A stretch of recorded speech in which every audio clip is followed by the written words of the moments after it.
আল্লাহ দেখা যায় ওই আলহামদুলিল্লাহ আলহামদুলিল্লাহ ওয়া কাফা ওয়া সালামুন আলা ইবাদিহিল্লাযীনা ইসতাফা আম্মা বা'দ فأعوذ بالله من الشيطان الرجيم بسم الله الرحمن الرحيم يا أيها الذين آمنوا اتقوا الله وكونوا مع الصادقين صدق الله مولانا العظيم وقال رسول الله صلى الله تعالى عليه وسلم عليكم بسنتي وقال عليه الصلاة والسلام فقيه واحد أشد على الشيطان من ألف عابد وقال رسول الله صلى الله تعالى عليه وسلم زنا العين النظر وقال عليه الصلاة والسلام البركة مع أكابركم أو كما قال عليه الصلاة والسلام اللهم صل على سيدنا ومولانا محمد وعلى آل سيدنا ومولانا محمد وبارك وسلم আল্লাহ পাক জাল্লা জালালুহু আমাদের সবাইকে মাফ করে দেন। আজকের এই মজলিসকে আল্লাহ পাক কবুল করেন। এলাকার সমস্ত নারী পুরুষকে আল্লাহ পাক পূর্ণ হেদায়েত নসিব করে দেন। আল্লাহ পাক জাল্লা জালালুহু আমাদের সবার অন্তর আত্মার মধ্যে নূর দান করেন। আমাদের যাবতীয় সমস্যা বিপদ মুসিবত দূর করে নূরওয়ালা তাকওয়াওয়ালা জিন্দেগি আল্লাহ আমাদের সবাইকে নসিব করে দেন। লা ইলাহা ইল্লাল্লাহ। আল্লাহ পাককে চিনা, আল্লাহ পাককে জানা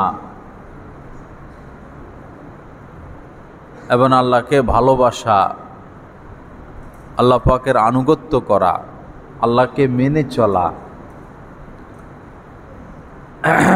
আল্লাহকে রাজি করানো, খুশি করানো, এই আমাদের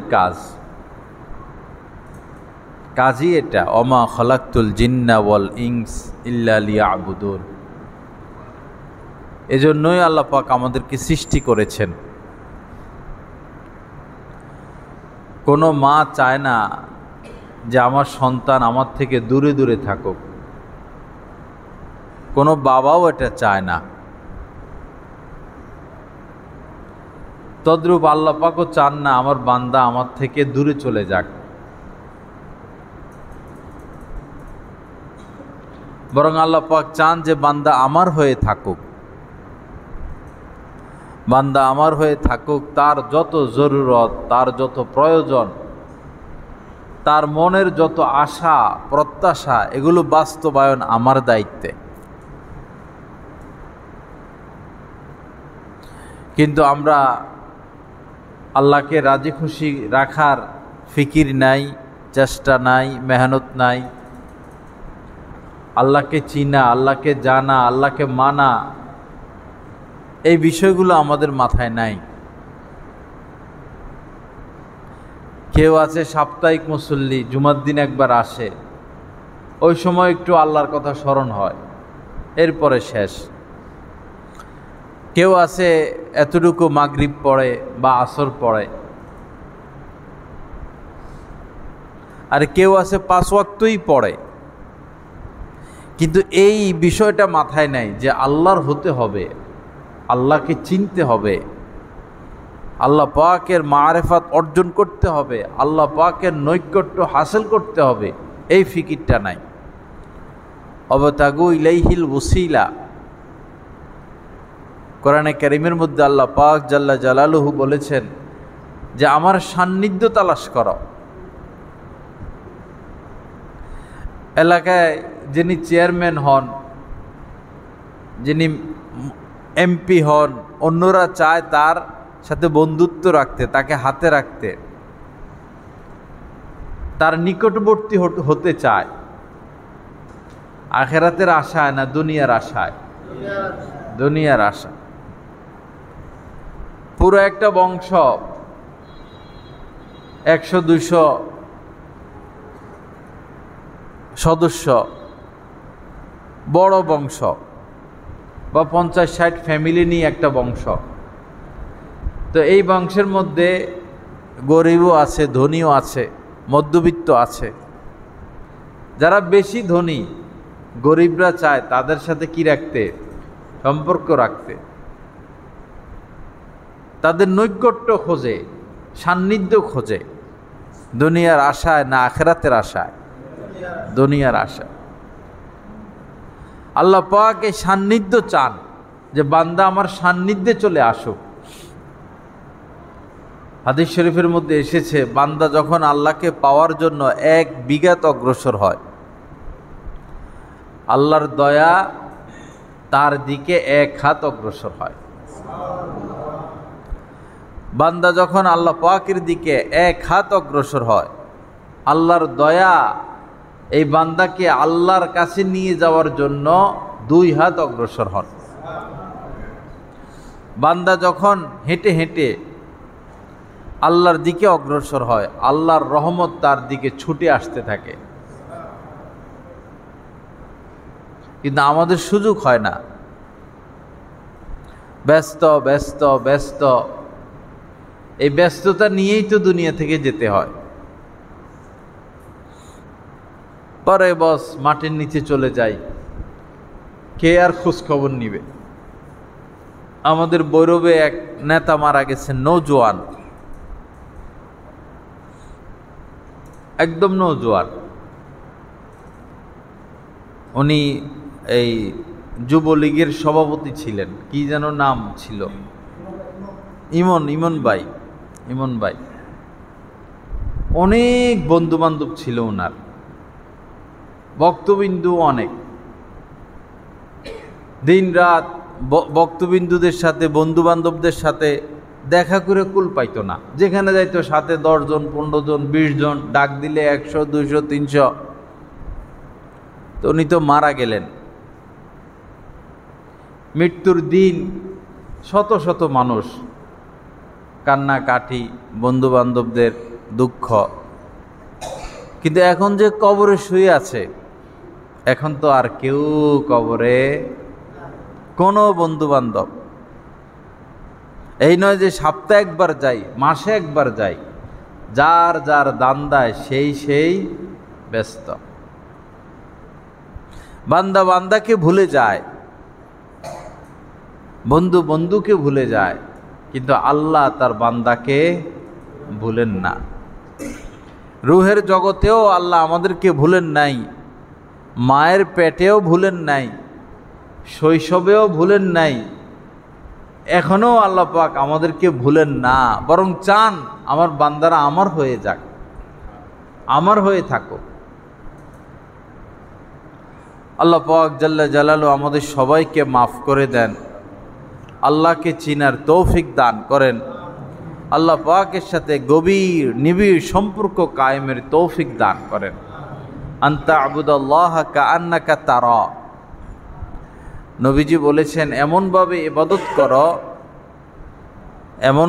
ইবাদত করো কেমন যেন তুমি আল্লাহকে দেখতেছ। সীমা রেখা দিয়ে দিছেন, এই পর্যন্ত পৌঁছতে হবে আমাদেরকে, যে এমনভাবে ইবাদত করো কেমন যেন তুমি আল্লাহকে দেখতেছ।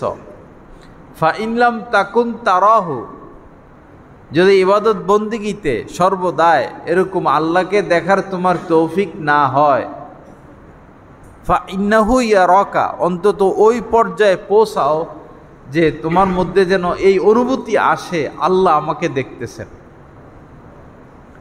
আল্লাহ আমাকে সর্বদাই দেখতেছেন, আল্লাহ আমার সাথে আছেন। এই অনুভূতি যেন অন্তত আমাদের কি হয়, তৈরি হয়। অহুয়া মাআকুম আইনামা কুনতুম। আল্লাহ পাক বলেন, তোমরা যেখানেই থাকো না কেন আল্লাহ তোমাদের সাথে আছেন। এই যে সাথে আছে, একটা হলো এই বিশ্বাস, কোরআনে আছে কথা, এটার উপর তো আমরা ঈমান আনছি, আল্লাহ আমাদের সাথে আছেন। আরেকটা হলো অনুভূতি, আরেকটা হলো কি, অনুভূতি। যেমন আমাদের মাথার উপর ঝাড়বাতি জ্বলতেছে, এটা আমাদের অনুভূতি হচ্ছে না? হচ্ছে। একজন অন্ধ লোক সে মসজিদে আসলো, এখন সে তো এসি দেখে না, দেখে কিন্তু এসি চলতেছে, সে বুঝে কি না যে মসজিদে কি আছে? বুঝে।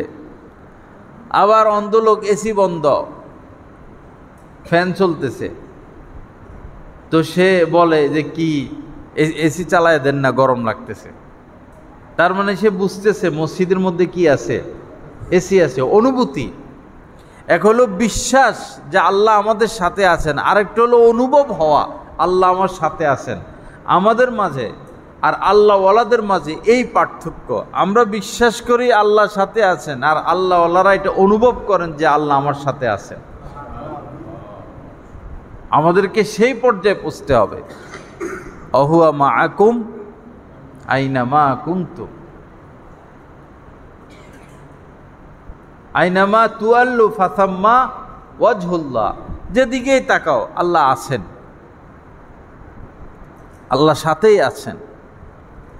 আল্লাহ পাক আমাদের সবাইকে আল্লাহ পাকের সাথে খাস তাআল্লুক নসিব করে দেন।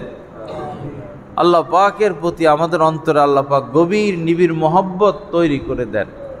আসল হইল বাবা মহব্বত। আল্লাহ মহব্বত চান। ওয়াল্লাযীনা আমানু আশাদ্দু হুব্বান লিল্লাহ। মুমিনের পরিচয়, মুমিনের কাজ, মুমিনের কর্মসূচি, মুমিনের জিন্দিগি সকাল সন্ধ্যা, দিন রাত, আলো অন্ধকার কিভাবে কাটবে আল্লাহ পাক সংক্ষেপে এটা বলে দিয়েছেন যে মুমিন তো আমার মহব্বতে ছটপট ছটপট ছটপট করতে থাকবে। মুমিন আমার মহব্বতে ছটপট ছটপট করতে থাকবে। মনে করেন এই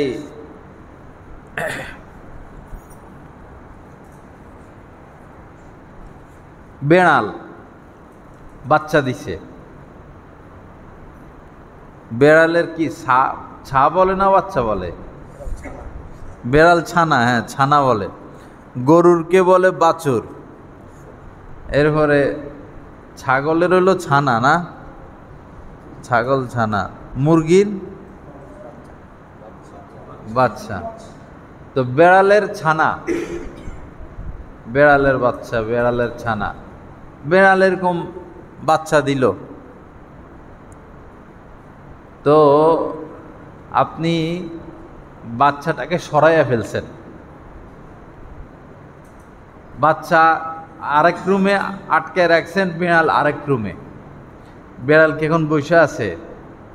তার বাচ্চার কাছে যাওয়ার জন্য তার কি ছটপট ছটপট, এদিকে যায় সেদিকে যায়, মেয় মেয় মেয় মেয়, জানালা দিয়ে উঠার চেষ্টা করে, দরজার নিচে দিয়ে উঠার চেষ্টা করে। এখন খাইতে দিলেও খায় না। এখন তার কি দরকার? বাচ্চার জন্য এক অস্থিরতা। এখন বাচ্চার কাছে আসেন, বাচ্চা বসে আছে, মেয় মেয় মেয় মেয়, তাকে দুধ খাইতে দেন, তাকে মাছ খাইতে দেন, তার এদিকে খেয়াল নাই। তার কি দরকার? মা দরকার। তো এই বাচ্চাটা যেভাবে মার জন্য পাগল হয়ে আছে, মাটা যেভাবে বাচ্চার জন্য পাগল হয়ে আছে, মুমিনের উচিত এর থেকেও শতগুণ বেশি আল্লাহর জন্য পাগল হয়ে থাকা। এটাই হচ্ছে আল্লাযীনা আমানু আশাদ্দু হুব্বান লিল্লাহ। যারা মুমিন তারা আল্লাহর প্রেমে, আল্লাহর মহব্বতে, আল্লাহর সান্নিধ্যের আশায়, আল্লাহকে পাওয়ার আশায় এরকম ছটপট ছটপট ছটপট করতে থাকবে। আল্লাহ আমাদেরকে সেই দৌলত নসিব করেন, আল্লাহ পাকের সান্নিধ্য নসিব করেন, আল্লাহকে মহব্বত করার তৌফিক দান করেন। বাবা, যার ভিতরে আল্লাহর মহব্বত আসবে সে তো পাপ করতে পারে না, সে পাপ করতে পারে না। যার ভিতরে আল্লাহর মহব্বত আসবে সে ভিন নারীকে ভালোবাসতে পারে না। যার ভিতরে আল্লাহর মহব্বত প্রবল গাঢ়, সে সুদ খেতে পারে, ঘুষ খেতে পারে, মিথ্যা কথা বলতে পারে, মানুষের জমি দখল করতে পারে, লুটপাট করতে পারে, দুর্নীতি করতে পারে। এটা ওই লোকেরাই করতে পারে যাদের অন্তরে আল্লাহ পাকের মহব্বত, বিশ্বাস আছে কিন্তু মহব্বত নাই।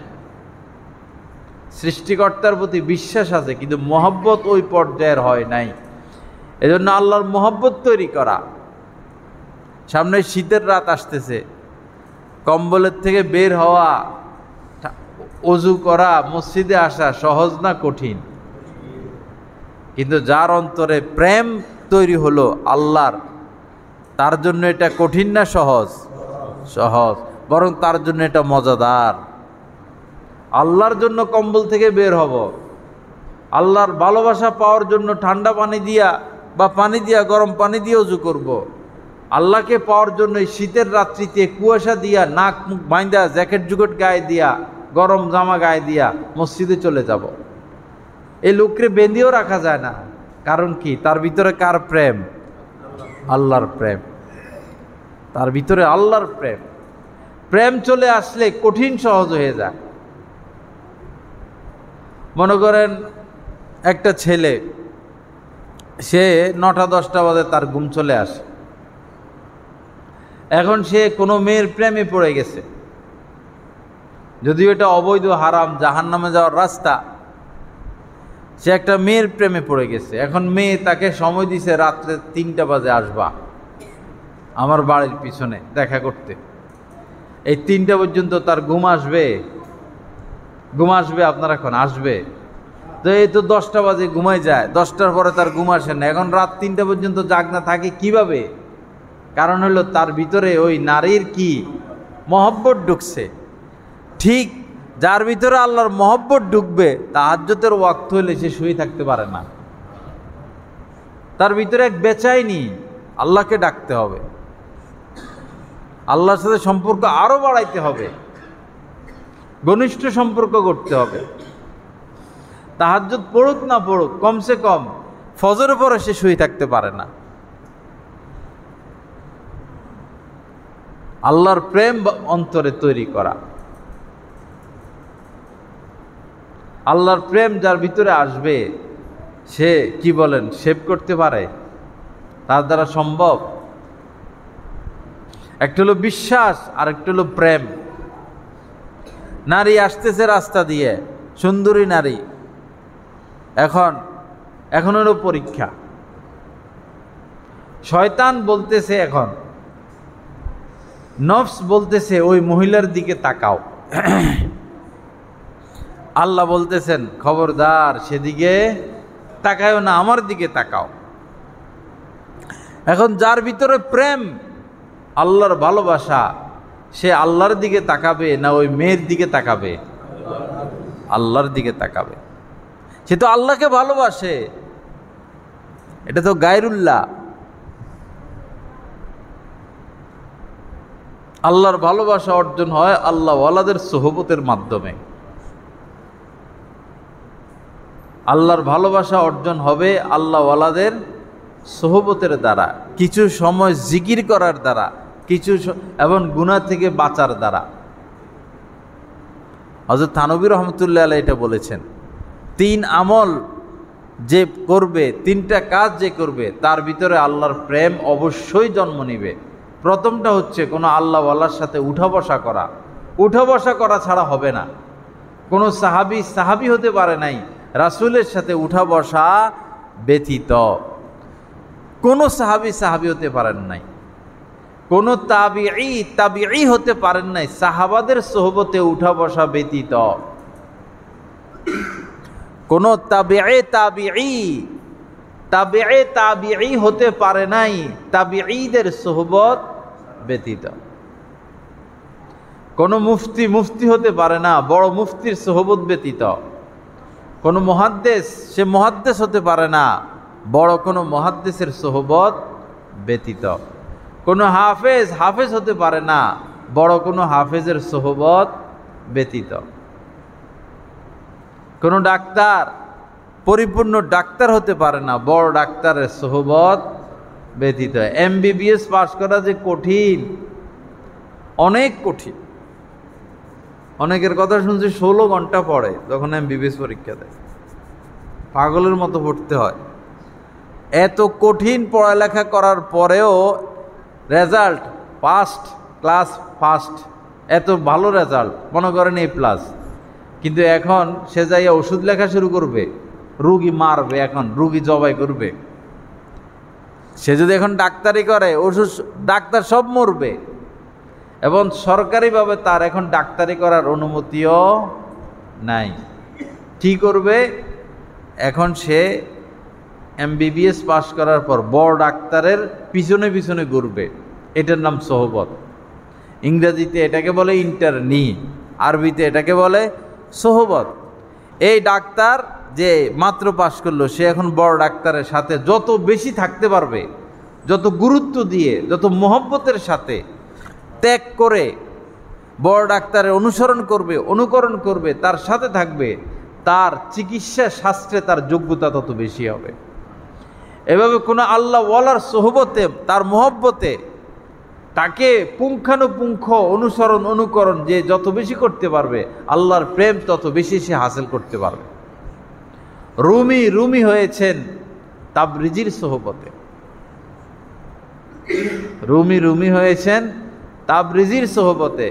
এই ভারতবর্ষে, বিশেষ করে ভারতে অনেক বেশি দিনের কাজ করেছেন হজরতে খাজা মঈনুদ্দিন চিশতি রহমতুল্লাহ আলাই।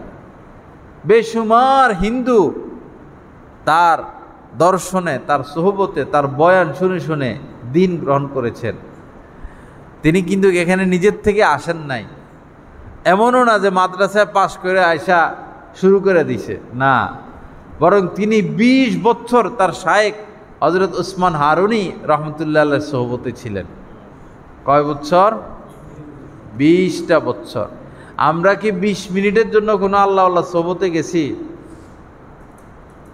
তো তারা আল্লাহর মহব্বতের যে দৌলত পেয়েছে, আমরা সেটা কোথা থেকে পাব? 20 বছর সোহবতে থেকে আসছেন, পরে আল্লাহ এত বড় কাজ দিছেন। আমরা 20 মিনিটের জন্য কারো সোহবতে যাইতে পারি না। আল্লাহ পাক আমাদেরকে মাফ করে দেন। আল্লাহ ওয়ালাদের সোহবতে উঠা বসার তৌফিক দান করেন। তো অন্তরে কি তৈরি করা? আল্লাহর প্রেম, আল্লাহর ভালোবাসা, আল্লাহর মহব্বত এবং আল্লাহ পাকের সাথে তাল্লুক কায়েম করা, নিসবত মা আল্লাহ হাসিল করা। নিসবত মা আল্লাহ মানে হলো অন্তঃকরণের সংযোগ। হযরত থানভী রহমতুল্লাহ আলাইহি লিখছেন, নিসবত মা আল্লাহ মানে অন্তঃকরণের সংযোগ। যখন একজন মানুষ গুনাহ থেকে বেঁচে থাকবে, জিকির করবে, আল্লাহ ওয়ালাদের সোহবতে উঠা বসা করবে, করতে করতে করতে করতে এক পর্যায়ে পর্দা খোলে, রূহ বালেগ হয় এবং অন্তঃকরণের একটা সংযোগ কায়েম হয়ে যায়। অনুভব হয় যে আল্লাহ আমার সাথে আছেন, আল্লাহ আমাকে দেখতেছেন। দোনো জানেব সে ইশারে হো চুকে, তুম হামারে হাম তুমহারে হো চুকে। দোনোজনের পক্ষ থেকে কথাবার্তা হয়ে যায়। আল্লাহ বলে বান্দা তুমি আমার, বান্দা বলে আল্লাহ আমি আপনার। এই কথাবার্তার কোনো তার নাই, কোনো আওয়াজ নাই, কোনো সাউন্ড নাই। এটা অন্তঃকরণের সংযোগ, অন্তরে অন্তরে কথা হইতে থাকে। আল্লাহ পাক আমাদেরকে সেই মাকাম নসিব করেন, আল্লাহকে মহব্বত করার তৌফিক দান করেন।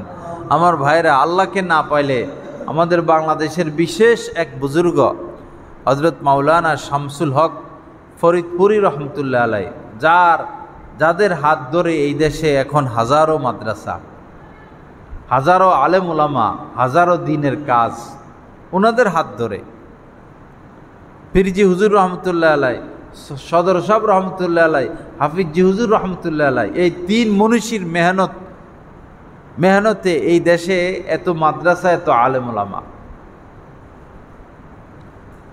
তো হযরত মাওলানা শামসুল হক ফরিদপুরি রহমতুল্লাহ আলাই বলতেন যে তুমি সব কিছু পাইছ, আল্লাহকে পাও নাই, তুমি কিছুই পাও নাই। আমাদের দেশে দীর্ঘ 9 বছরের মতো প্রেসিডেন্ট ছিলেন হোসেন মোহাম্মদ এরশাদ, লম্বা সময় ছিলেন। এরপরে সাবেক প্রধানমন্ত্রী দীর্ঘ 16 না 16 বছর টানা, বাংলাদেশের ইতিহাসে উনি সর্বোচ্চ। তো রাজত্ব তো ওনারা পাইছেন।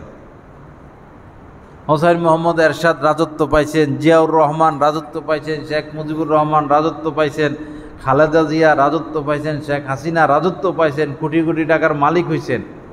আল্লাহকে পাইছেন। রাজত্ব ওনাদের আসে না গেছে? রাজত্ব আসে না গেছে? যারা দুনিয়া থেকে বিদায় নিছেন রাজত্ব নিয়ে গেছেন না রাইখে গেছেন? কিন্তু যদি আল্লাহকে পাওয়া যেত, আল্লাহ পাকের সাথে একবার সম্পর্ক হলে এই সম্পর্ক আর কর্তন হয় না, এই সম্পর্ক আর কাটা হয় না। আল্লাহ যাকে একবার কিছু দেন তা আর আল্লাহ সেটা ফিরিয়ে নেন না।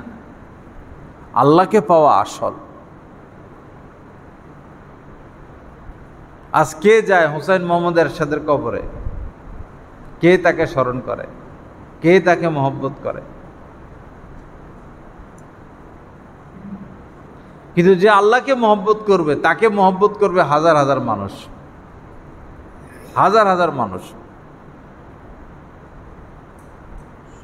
টাকা পয়সা, মান সম্মান, ক্ষমতা, এগুলো বাবা সব মাটি। আমার এই দেহটাও মাটি, আমার এই দেহ মাটি হয়ে যাবে, টাকা পয়সা ধন সম্পদ এগুলোও মাটির সাথে মিশে যাবে, আমি চলে যাব আল্লাহর কাছে।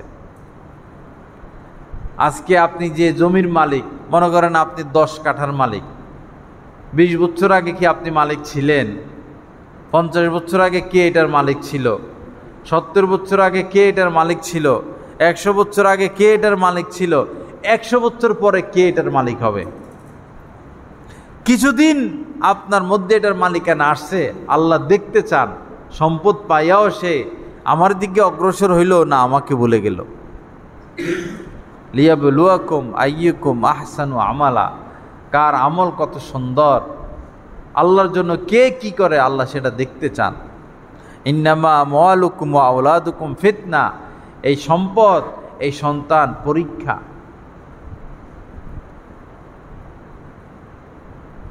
মরিচিকা, সবই মরিচিকা। কত মানুষকে দেখলাম মন্ত্রী হওয়ার পরে পাগল হইয়া গেছে খুশিতে, পরে মানুষকে মানুষ মনে করে না, যা ইচ্ছা তাই করে। রাজত্ব, পুলিশের শক্তি আছে, র্যাবের শক্তি আছে, কিন্তু মন্ত্রিত্ব চলে যাওয়ার পরে যে অপমান, চেহারার উপরে যে আযাব গজব নাজিল হয়, আর তাদেরকে কোনোদিন হাসতে দেখা যায় না। মন্ত্রিত্ব পাইছি, সরকারি দায়িত্ব পাইলাম, এখন আমি জনগণের সেবা না করব, আমি নিজেকে উৎসর্গ করে দিব, আমি এমনভাবে মারা যাব, আমি এমনভাবে আমার দায়িত্ব ত্যাগ করব যে আমার কোনো সম্পদ নাই, এই না কৃতিত্ব। আমরা বলতে পারবো অমুক মন্ত্রী ছিলেন, এমনভাবে সে দুনিয়া থেকে বিদায় নিছেন, কোনো সম্পদ নাই। অমুক প্রেসিডেন্ট ছিলেন, এমনভাবে দুনিয়া থেকে বিদায় নিছেন, তার যে বেতন, এই বেতনের বাইরে তার কোনো সম্পদ নাই। কিন্তু আমাদের এক একজন এমপি, এক একজন মন্ত্রী, এক একজন চেয়ারম্যান, মেয়রের যে সম্পদ, বিদেশে ইউরোপ আমেরিকার রাষ্ট্রপ্রধানদেরও এত সম্পদ নাই। কোথায় থেকে আসলো? 2 প্রধানমন্ত্রীর ছেলের টাকা পয়সা যদি দেশে ফিরে আনা যায়, এই দেশে কোনো অভাব থাকবে না। 2 প্রধানমন্ত্রীর ছেলের টাকা যদি আনা যায় ফিরেয়া, এই দেশে কোনো অভাব থাকবে না, এই পরিমাণ সম্পদশালী তারা।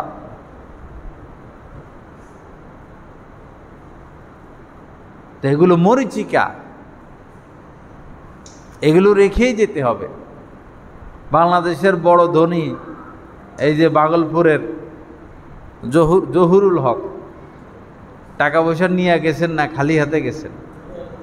খালি হাতে। বৈরবের একটা ছেলে, সে ওই সময় ভাগলপুরের ওইদিকে ক্লাস 5-এ পড়তো। তো যেদিন জহুরুল হক সাহেব মারা যান, ওই ছেলে চিন্তা করলো যে উনি বাংলাদেশের শ্রেষ্ঠ ধনী, ছোট মানুষ না, তার বুঝ। সে ভাবলো যে কি পরিমাণ স্বর্ণ রূপা টাকা পয়সা মণিমুক্তা সম্পদ নিয়ে উনি দুনিয়া থেকে যায়, আমি একটু দেখবো। ওনার কবরে কত টাকা দিয়ে দেয়, কিরকম স্বর্ণ দিয়ে দেয়, আমি একটু দেখবো। এখন সে যাইতে পারে না কবরের কাছে, পুলিশ তারা যাইতে দেয় না, স্বেচ্ছাসেবক তাকে যাইতে দেয় না। সে পড়ছে পেরেশানিতে, তার তো দেখতেই হবে। পরে সে কেমনে যেন একটা স্বেচ্ছাসেবকের জোগাড় করছে, বুকে লাগায় স্বেচ্ছাসেবক। পরে এখন সে নিজে স্বেচ্ছাসেবক হয়ে গেছে, লাগাইয়া লাশের সাথে সাথে। তার উদ্দেশ্য হলো কবরে কি দেয় আমি এটা দেখব। সে নিজে আমাকে কথা বলছে। লুৎফুল্লাহ উনার নাম, লুৎফুল্লাহ জাতীয় কি নাম যেন তার। পরে বললো যে লাশের সাথে সাথে আমি যাচ্ছি, আমাকে আর কেউ বাধা দেয় না, আমি এখন স্বেচ্ছাসেবক। পরে দেখলাম যে এই কোটি কোটি কোটি কোটি কোটি কোটি হাজার হাজার হাজার হাজার কোটি কোটি টাকার মালিককে সাধারণ মানুষের মতো মাটির উপরে শোয়া দিল। 1000 টাকার একটা বান্ডিলও তারে কেউ দিল না, রেখে যেতে হয়েছে। বাকি হায়াত থাকা অবস্থা যা দান সদকা করেছিল এটা তার সাথে আছে। তাজিদুহু ইনদাল্লাহ, যে যা খরচ করবে আল্লাহর জন্য এটা মৃত্যুর পরে সে পেয়ে যাবে। ইবাদত বন্দেগী যা করবে এটা পেয়ে যাবে। আল্লাহ পাক আমাদের সবাইকে মাফ করে দেন। আল্লাহ পাক সহি বুঝ দান করেন। আল্লাহ পাক আমাদেরকে হেদায়েতে কামেলা নসিব করে দেন। আজকের এই প্রোগ্রামকে, অনুষ্ঠানকে আল্লাহ পাক নিজ কর্মে কবুল করেন।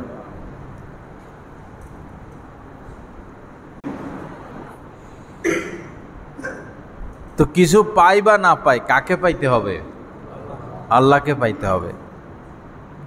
এটা মুখস্থ করে নিবেন আজকে, যে জীবনে কিছু পাই বা না পাই একটা পাইতে হবে, এটা ছাড়া উপায় নাই। সেটা হলো আল্লাহর মহব্বত, আল্লাহর মারেফাত, আল্লাহ পাকের সান্নিধ্য, আল্লাহকে পাওয়া, এটা হাসিল করতে হবে। আল্লাহকে পাইতে হলে কিছু শর্ত মানতে হয়। যেমন আপনি ডায়াবেটিস মুক্ত হইতে হইলে মিষ্টি বাদ দিতে হবে, বেশি ভাত বাদ দিতে হবে, খাওয়ার লোভ ছাড়তে হবে, হাঁটামুটা করতে হবে। অ্যালার্জি বাদ দিতে হলে গরু গোশত, ইলিশ মাছ, চিংড়ি মাছ বাদ দিতে হবে। আল্লাহকে পাইতে হইলেও এরকম কিছু জিনিস বাদ দিতে হবে। সেটা হইল গুনাহ বাদ দিয়ে দিতে হবে। কি বাদ দিতে হবে? গুনাহ। হারাম খাওয়া যাবে না। বেশিরভাগ মানুষ এখন হারাম খায়। ব্যাংকের থেকে সিসি নেওয়াকে এখন আর কেউ এটারে আইব মনে করে না। হাজি সাহেব সেও সিসি উঠাইতেছে, নামাজি সেও সিসি উঠাইতেছে, চিল্লার সাথে সেও সিসি উঠাইতেছে, নামাজ পড়ে না সেও সিসি উঠাইতেছে, এনজিওর থেকে নিতেছে, অথচ এটা হারাম, সুদ। বৈরবের 95% ব্যবসায়ীরা সুদ খায়। এরাই আবার মসজিদ কমিটির লোক, এরাই আবার মাদ্রাসা কমিটির লোক, এরাই আবার ওয়াজ মাহফিল করে, এরাই আবার ব্যাংকে যায় কি করে?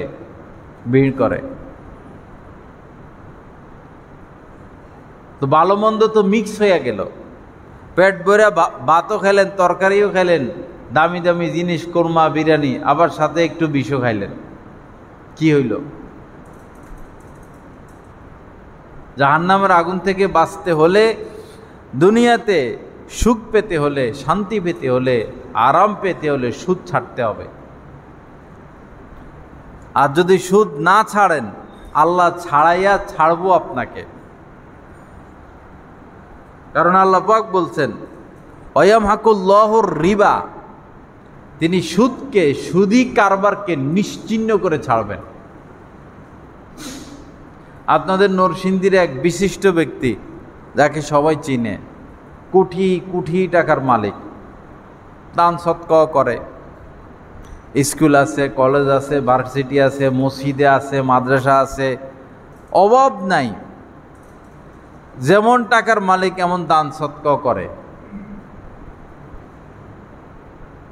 পত্রিকায় আসছে, সাংবাদিকরা উনার ব্যাপারে রিপোর্ট করছে, যেই পরিমাণ উনার ব্যাংক ঋণ, উনি উনার ব্যাংক ঋণ যদি পরিশোধ করে তো উনার কোনো সম্পদ থাকবে না, উনি রাস্তার ফকির। কারণ সে ব্যবসায় শুরু করছে সুদ দিয়া, সুদের উপর ভিত্তি করে, এখনো সুদ, সোনালী ব্যাংক, উদাহরণস্বরূপ সোনালী ব্যাংক পাবে তার কাছে 7,000 কোটি টাকা, রূপালী ব্যাংক পাবে 5,000 কোটি টাকা, অগ্রণী ব্যাংক পাবে 300 কোটি টাকা। এইভাবে সুদ পরিশোধ করলে তার হাতে কোনো টাকা পয়সা সম্পদ কিছুই থাকবে না। ইয়ামহাকুল্লাহুর রিবা। আমাদের ভৈরবের এক বড় ব্যবসায়ী এরকম সারা জীবনে টাকা পয়সা কামাইছে, হাজার হাজার কোটি টাকা। শেষ বয়সে এসে এখন সন্তানেরা সব নিয়ে গেছে। এক হিসাবে এখন সে রাস্তার ফকির। এটা আল্লাহর সেই কথা, ইয়ামহাকুল্লাহুর রিবা। আল্লাহ সুদকে কি করবেন? নিশ্চিহ্ন করবেন। দেশ গ্রামে এই যে এনজিও থেকে লোন উঠায়, বরকত পায় না তো। বিয়ে করার সময় যৌতুক নেয় 2 লাখ, 3 লাখ, 5 লাখ, বরকত হয় না এই সম্পদে। যেটা হারাম, হারামের মধ্যে আল্লাহ বরকত রাখেন নাই। সুদমুক্ত হওয়া, অন্যায়ভাবে কারো সম্পদ জবরদখল না করা। আপনার জোর আছে, ক্ষমতা আছে, দখল করে ভোগ করবেন, আপনার সন্তানও মানুষ হয়ে যাবে। আপনার হাজার হাজার রকমের অসুখ হবে, যেই পথে আসবে সেই পথে খরচ হয়ে যাবে। জ্বর হইলে গরিবে প্যারাসিটামল নাফা একটা খাইলে ভালো হয়ে যায়। আরও মারাত্মক হইলে না হলে অ্যান্টিবায়োটিক খায়, তাও সর্বোচ্চ 200-300 টাকা। আর ধনী মানুষের জ্বর হইলে যায় ভর্তি হইলে অ্যাবিডে, স্কোয়ারে, অ্যাপোলোতে, ইবনে সিনায়। টেস্টে 5,000, 7,000, 10,000, 20,000 টেস্ট। অ্যাপোলোতে গেলে তো টেস্ট দিয়ে দিবে 50-60,000 টাকার প্রথম ঠেলায়। 1 দিন 2 দিন 3 দিন হাসপাতালে থাকবেন তো আপনার বিল আসবে 2.5 লাখ 3 লাখ। ওই জ্বরই গরিবের হয়েছে, নাফা খাইয়া সে ভালো হয়ে গেছে। ওই জ্বরই আপনার হয়েছে, আপনার নামে গেল 3 লাখ 5 লাখ।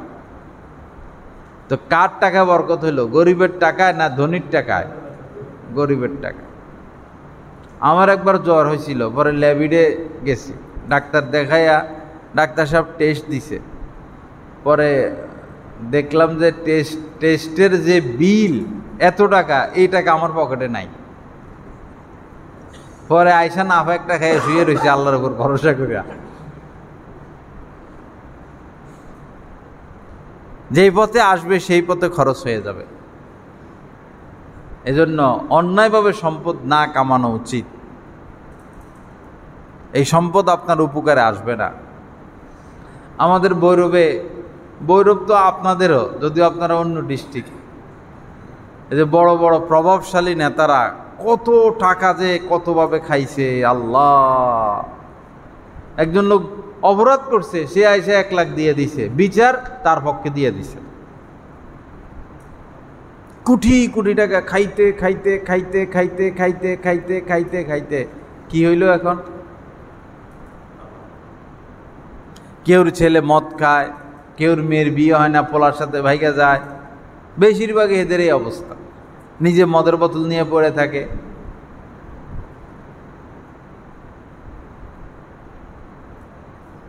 অমাইয়া আমাল সুআ ইউজজা বি। আল্লাহ পাক বলেছেন, যেই পাপের কাজ করবে, খারাপ কাজ করবে, অন্যায় কাজ করবে, তাকে তার পরিণাম ভোগ করতেই হবে। ইউজজা বি, ভোগ করতে হবে, কোনো উপায় নাই। আসুন আমরা অন্যায় মুক্ত হয়ে যাই, অন্যায় মুক্ত হই, পাপ মুক্ত হই, গুনাহমুক্ত হই। বিশেষ করে ব্যবসায়িক কেন্দ্রিক এলাকায়, এলাকার মানুষ ব্যবসায়ী তো করে, বেশিরভাগই সুদের সাথে লিপ্ত। আজ নয় কাল আপনার যেহেতু এটা আল্লাহর কথা, ইয়ামহাকুল্লাহুর রিবা ওয়া ইউরবিস সাদাকাত, সুদকে তিনি নিশ্চিহ্ন করবেন আর দান সদকাকে বৃদ্ধি করে দিবেন। আসুন ভাই হালাল খাই। আমাদের তো নিয়ত ইনশাল্লাহ এরকম, যদি না খাইয়া মরে যাইতে হয় মরে যাবো, সুদ খামো না, হারাম খাবো না। প্রয়োজনে রিক্সা চালামো, কামলা দিমু, প্রয়োজনে ভিক্ষা করব, কিন্তু সুদ খাবো না। সুদ খাওয়ার চেয়ে কোটি কোটি গুণ ঊর্ধ্বের সম্মানিত কাজ হচ্ছে ভিক্ষা করা। ভিক্ষুকরে তো আমরা ঘৃণা করি, আর ভিক্ষা করে, সে ওই সমস্ত সুদখোরদের থেকে কোটি কোটি গুণ সম্মানের দিক দিয়ে উঠবে ওই সমস্ত ব্যক্তিদের থেকে যারা সুদ খায়। আপনি 5 ওয়াক্ত নামাজ পড়েন, আপনি মসজিদের সভাপতি, আপনি এলাকার চেয়ারম্যান, আপনি শিল্পপতি, আপনি বংশীয় লোক, কিন্তু খাচ্ছেন সুদ, আর ওই বেড়া রাস্তায় বসে বসে ভিক্ষা করে। আপনার থেকে সে দামি, কারণ সে হালাল খাইতেছে।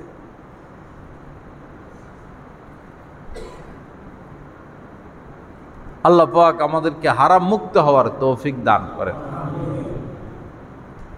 আরেকটা হলো যে এই যে এখন মোবাইল বাইর হইছে, সবাই নামাজি বেনামাজি, জোয়ান বুড়া পোলাপাইন, হাজি সাহেব, ইমাম মুয়াজ্জিন, মসজিদ কমিটি, মাদ্রাসা কমিটি, স্কুল কলেজের শিক্ষক, মাদ্রাসার শিক্ষক, বেশিরভাগ বক্তা শ্রোতা বেশিরভাগই শুধু ফেসবুক, টিকটক, ইউটিউব এই নিয়ে ব্যস্ত। আল্লাহকে পাইতে হইলে এগুলো ছাড়তে হবে, শান্তি পাইতে হইলে এগুলো ছাড়তে হবে, ইবাদতের স্বাদ পাইতে হইলে এগুলো ছাড়তে হবে। এই নোংরা জায়গায় গিয়ে কেউ পবিত্র হয়ে ফিরে আসতে পারে না সাধারণত। আল্লাহ আমাদেরকে তওবা নসিব করেন। বাবা শান্তি পাইবেন। যারা রাতভর দেখেন, এই যে এখন যেটা শর্ট ভিডিও বাইর হইছে, 2-3 ঘন্টা মানুষ দেখে, কি দেখে, কেন দেখলো, কি লাভ হইল, ভালোও দেখে খারাপও দেখে, সব দেখে। আল্লাহর মহব্বত নাই তো। বাবা একটু হিম্মত করি, সাহস করি যে আজকে থেকে আর এই ভিডিও দেখবো না, গুনাহ থেকে বেঁচে থাকবো। দেখবেন আগুনে পানি ঢালিয়ে দিলে যেরকম শীতল হয়ে যায়, আপনার অন্তরাত্মা এরকম শীতল হয়ে যাবে। এগুলো দেখার মধ্যে কোনো কামিয়াবি নাই। এই উলঙ্গ নারী দেখার মধ্যে কোনো কামিয়াবি নাই। গান বাজনা শোনার মধ্যে কোনো কামিয়াবি নাই।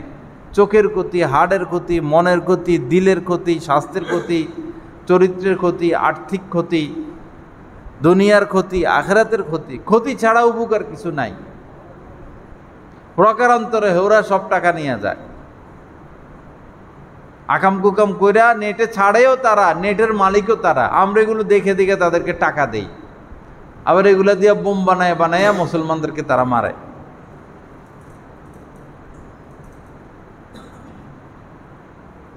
নজরকে হেফাজত করি, মোবাইলের অশ্লীলতা থেকে নিজেকে বাঁচাই। যে বাঁচতে পারেন না সে টাচ মোবাইল বাদ দিয়ে দিবেন, যে আমি গুনাহ থেকে বাঁচতে পারি না, তো এটা রাখার দরকার কি? বিদেশে যোগাযোগ রাখবেন, ছোট মোবাইলে যোগাযোগ রাখবেন। আল্লাহ আমাদের সবাইকে মাফ করে দেন। আল্লাহ পাক গুনাহমুক্ত জিন্দেগি দান করেন। আল্লাহ পাক আমাদেরকে গুনাহমুক্ত হওয়ার তৌফিক দান করেন। তো আমার ভাইরা, আলোচনা শেষের দিকে যে 3টা কথা বলেছিলাম আল্লাহর মহব্বত পাওয়ার জন্য, সেটা আবার স্মরণ করাইয়া দেই। কারণ আল্লাহ ওয়ালার সোহবতে উঠা বসা, কিছু সময় জিকির করা এবং সমস্ত গুনাহ ছেড়ে দেওয়া। গুনার মধ্যে বিশেষ করে নজরকে হেফাজত করা। চোখের দ্বারা বেশি পাপ হয়, অন্যান্য অঙ্গের তুলনায় চোখের দ্বারা বর্তমানে সবচেয়ে বেশি পাপ হয়। এরপরে জবানের দ্বারা বেশি পাপ হয়, গীবত, মিথ্যা, উপহাস। বেশি পাপ বর্তমানে চোখের দ্বারা। এই চোখকে হেফাজত করে। কুল ইন কুনতুম তুহিব্বুনাল্লাহ ফাত্তাবিউনা, কুল, হে নবী আপনি বলুন, লিল মুমিনিনা, মুমিনদেরকে, ইয়াগুদ্দু মিন আবসারিহিম, তারা যেন তাদের চক্ষুকে নিচে রাখে, ভিন নারীর দিকে না তাকায়। অকুল্লিল মুমিনাত, এবং নারীদেরকেও বলে দেন, ইয়াগুদ্দুনা মিন আবসারিহিন্না, তারাও যেন পর পুরুষ থেকে নিজেদের দৃষ্টিকে হেফাজতে রাখে। এটা ফরজে আইন, নজর হেফাজত করা। হজে যায়, ওমরা যায়, যাইয়া আরও নষ্ট হয়ে আসে। এই দেশে তো এই দেশের নারী, সে দেশে তো সারা বিশ্বের নারী। খবর নাই সে যে আল্লাহর ঘরে পাশে থেকে অভিশাপ কামাচ্ছে। এক তো হজ উমরায় গিয়া কুদৃষ্টিতে লিপ্ত হয়, হাজরে আসওয়াদ চুমা দেওয়ার জন্য, কাবার গিলাফ ধরার জন্য হস্তাহস্তি দস্তাদস্তি করে, আর নারীদের সাথে স্পর্শ হইয়া হারাম কাজে লিপ্ত হচ্ছে, এগুলোর খবর নাই।